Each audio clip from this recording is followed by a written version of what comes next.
व्यक्तमेष महायोगी परमात्मा सनातनः श्रीवत्सवक्षाः नित्यश्रीः अजय्यः शाश्वतः ध्रुवः तमसः परमोधाता शंखचक्र गदाधरः.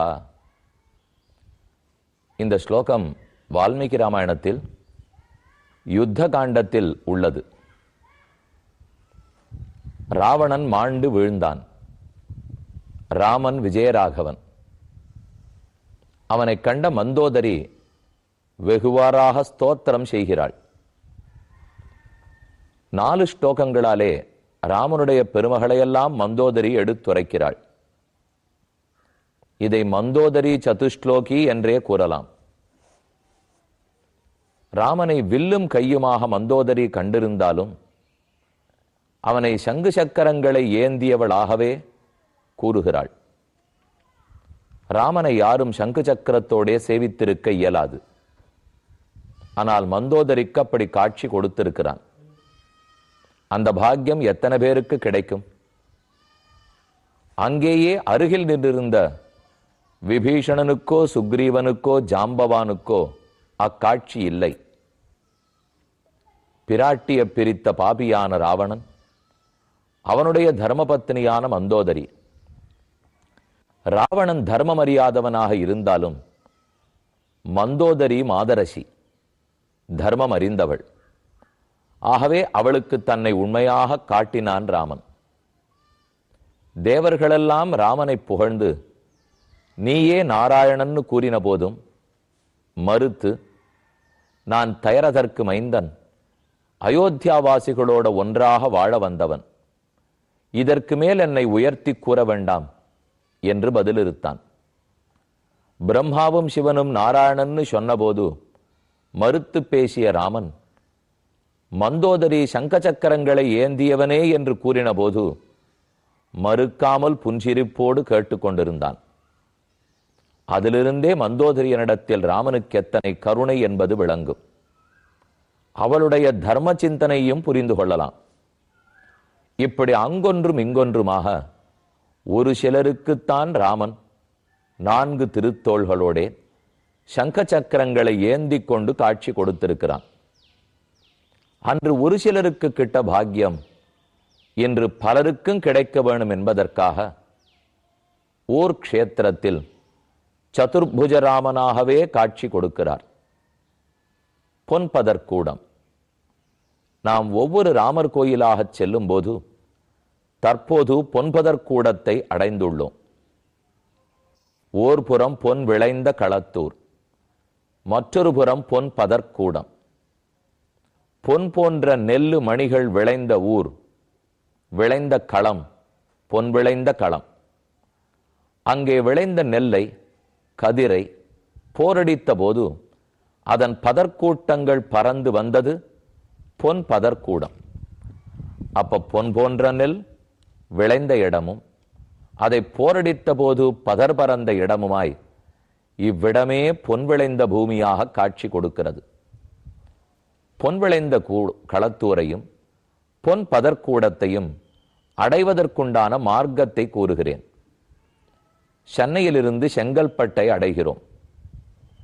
அங்கிருந்து அருகே ஒரு சிறு புகைவண்டி நிலையம். அங்கு வந்தும் வரலாம். அல்லது செங்கல்பட்டிலிருந்து திருக்கழுக்குன்றத்துக்கு போகும் பாதை, அந்த பாதையில் வந்தும் இவ்வூரை வந்து அடையலாம். ஊர் சிற்றூர், அழகான கிராமம், சுற்றி வயல் வரப்பாடுகள். எப்படி சரையூ நதியின் வளப்பத்தாலே நாடு செழித்திருந்திருக்குமோ அதை போல் இங்கேயும் செழிப்பாக காட்சி அளிக்கிறது. ஓர் ஊரின் மாட்சிமை, அந்த ஊரின் வளம், சுற்றுப்புறத்தில் இருக்கக்கூடிய நீர்வாய்ப்பு, நிலவாய்ப்பு, நெற்கதிர்கள் வளர்ந்திருக்கும் பாங்கு, இவற்றால் தான் தெரிந்து கொள்ள வேண்டும். ஓங்கி உலகளந்த உத்தமன் பேர்பாடி நாங்கள் நம் பாவைக்கு சாற்று நீராடினால் தீங்கின்றி நாடெல்லாம் திங்கள் மும்மாறி பெய்து ஓங்கு பெரும் சென்னல் ஊடு கயலுகள. சென்னர் கதிர்களெல்லாம் ஓங்கி வளர்ந்திருக்கின்றன. எவ்வளவு பெரியதாக! திரிவிக்கிரம பெருமான் உலகத்தை தாவி அளந்த போது அவன் திருவடிகள் எவ்வளவு ஓங்கி வளர்ந்தனவோ அதைப்போல் ஆண்டாள் பாடினாற்போல் இவ்வூரைச் சுற்றி இருக்கும் இடமெங்கும் வயல் வரப்பாடுகளிலே அழகுற உயர்ந்து நிற்கக்கூடிய நெல்லின் கனிகள் நெல்மணிகள். நெல் வளர வளர முற்ற முற்ற பாரம் அதிகமாகும். கதிர் தன்னடையே தலை சாயும். இவ்விடத்தில் நாம் சேவிக்கும் போது ஆழ்வார் சொன்ன ஒண்ணுதான் நமக்கு ஞாபகத்துக்கு வரும். தலையிலே ஞானம்ங்கிற பாரம் ஏறவில்லையானால் செருக்கோடே தலை நிமிர்ந்து நிற்போம். அறிவு பக்திங்கிற பாரம் ஏறுமானால் தன்னடையே பணிவு வரும். அதை போல இங்க இருக்கிற சென்னல் எல்லாம் முதலில் உயர்ந்து நிற்கிறது. அதனுடைய பாரம் ஏற ஏற நெல்லு மணிகள் பழுக்க பழுக்க ராமனை நோக்கி வணக்கத்தோடே காட்சி கொடுக்கின்றன. இவற்றை சென்னல்னு சொல்லலாம். நீராய் அலைந்து கரைய உருக்குகின்ற நெடுமாலே சீரார் சென்னல் கவரி வீசும்னு நம்மாழ்வாருடைய பாசுரம். இந்த நெல்லெல்லாம் சீர்மை படைத்தவை ராமனை வணங்கி கொண்டிருக்கிறபடியால். இதோ ஆஸ்தானத்துக்கு முன்னே வந்துவிட்டோம். பொன்பதர் கூடத்தில் சதுர்புஜராமனை சேவிக்க வந்துள்ளோம். நுழைவாயில் வரவேற்க கோயிலுக்குள் நுழைகிறோம். நீண்ட தீபஸ்தம்பம், சிலவிடங்களில் துவஜஸ்தம்பம், அருகிலே தீபஸ்தம்பம் உண்டு. சில இடங்களில் தீபஸ்தம்பம் மட்டும் இருக்கும். துவஜஸ்தம்பம் வருவதற்கு காத்து கொண்டிருக்கும். எந்தெந்த கோவில்களில் துவஜஸ்தம்பத்தோட கொடியேற்று விழா நடந்து பிரம்மோற்சவம் நடைபெறுகிறதோ ஊருக்கே செழிப்பு வளப்பம். கூடிய விரைவில் இவ்வூரிலும் அந்த கைங்கேற்றத்தை நடத்த இருக்கிறார்கள்.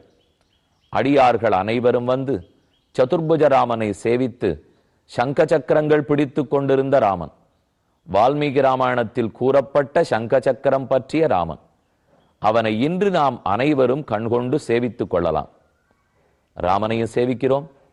மேற்கொண்டு பிறக்கத்திலே சீதா பிராட்டி எழுந்தருளி உள்ளாள், அவளையும் சேவிப்போம். ஆனால் அதற்கெல்லாம் முன்பாக நாம் விட்ட இடத்திலிருந்து சரையுவை பற்றியும் அயோத்தியா நகரத்தினுடைய மாட்சிமையை பற்றியும் பார்க்க வேண்டும். சரையு எங்கெங்கு ஓடுகிறாளோ அங்கெல்லாம் செழிப்பு. ரிக்வேதத்தில் 6-10 காண்டத்தில் நதிகளை பற்றின ஸ்துதி காணப்படுகிறது. அதிலே 7 சிந்து சப்த சிந்து என்று ரிஷி கூறுகிறார். அங்கே காக்ரா காக்ரா என்று சொன்னால்தான் அயோத்தியில் சரையுவை பற்றி புரிந்து கொள்வார்கள். பிரம்மாவனுடைய மனத்திலிருந்து தோன்றிய பெருகிய ஆறுதான் சரையு. சரஸ் என்றால் பொய்கை குளம். சரையு பிரம்மாவனுடைய மனமே ஓர் அன்பு குளம், ராமபக்தியோடு இருக்கக்கூடிய குளம். அந்த குளத்திலிருந்து தான் சரையு நதி பெருகி வருகிறாள். இப்போதும் கர்ணாலி சாரதா ஆகிய 2 நதிகளாக ஓரிடத்தில் கலக்கிறாள். அங்கிருந்து தொடங்கி கிழக்கே பல தூரத்துக்கு ஓடிப்போய் கங்கையோடைய சரையு கலக்கிறாள். கங்கைக்கு ஒரு பெருமை, யமுனையும் கங்கையோடே கலக்கும், சரையுவும் கலக்கும், சோனா நதியும் கலக்கும், கண்டகி நதியும் கலக்கும். இந்த 4 பெரிய நதிகள் கங்கையோட சங்கமிக்கிற இடத்துக்குத்தான் சங்கம் சங்கம் சங்கமம்னு சொல்லுவார்கள்.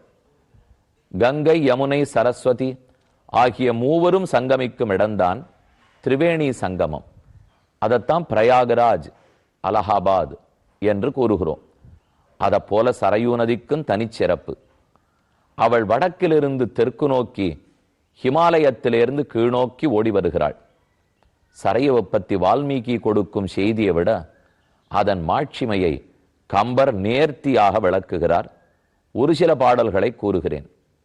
சில பாட்டு கம்பராமாயணத்திலேருந்து சொல்றேன், வால்மீகி ராமாயணத்திலேருந்து ஸ்லோகங்கள் சொல்றேன்னு சொல்லியிருக்கேன். பல பேருக்கு வடமொழி தெரிந்திருக்கலாம், சிலருக்கு தெரியாமல் இருக்கலாம். அதற்காக மட்டும் கம்பராமாயணம் கூறவில்லை.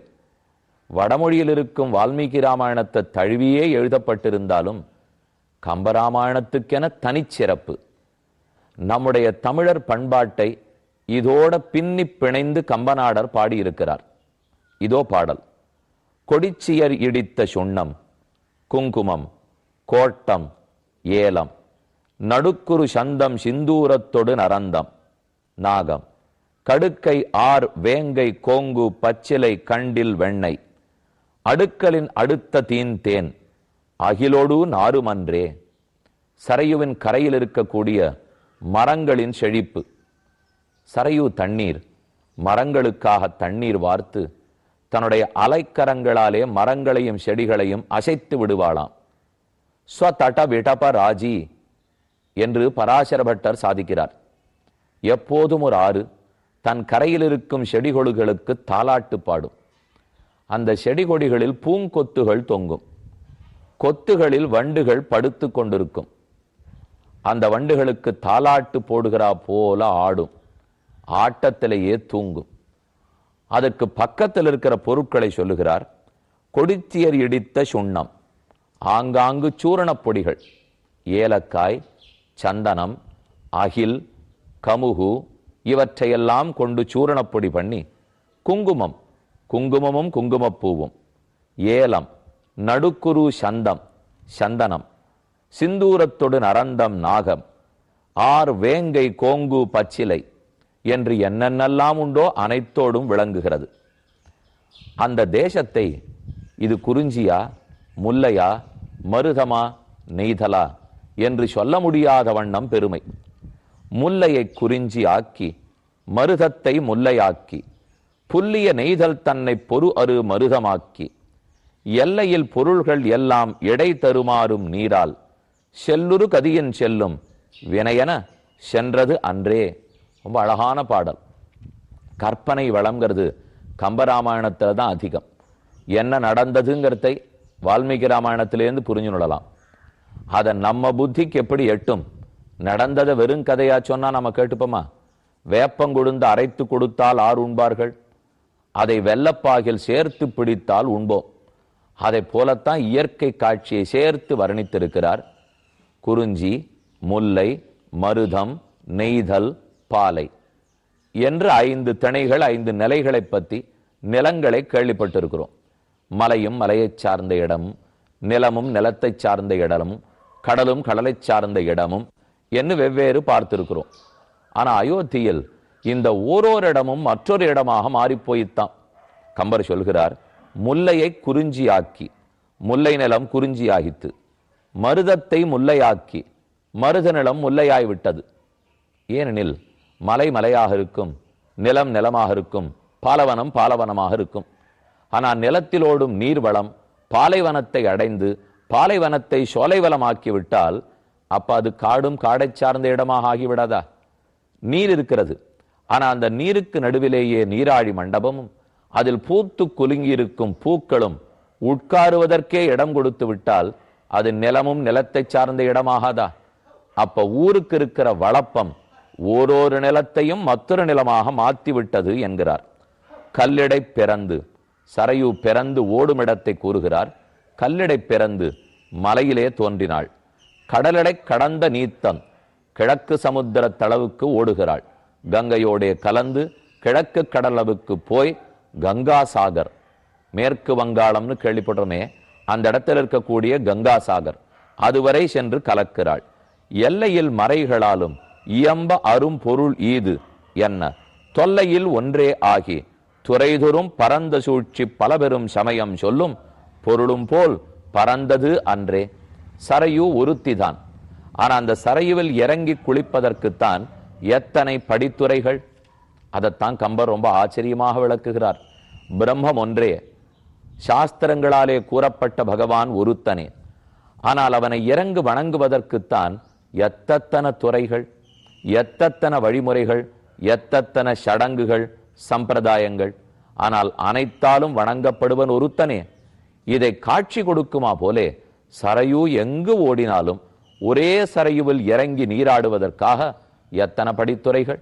ஆக வேதத்தாலே ஓதப்பட்ட பிரம்மத்தையே சரையு நதி நமக்காக காட்டி கொண்டிருக்குமாம். லக்ஷ்மண் காட் என்று ஒரு படித்துறை, குப்தார் காட்டுன்னு படித்துறை, ராம் காட்டுன்னு படித்துறை.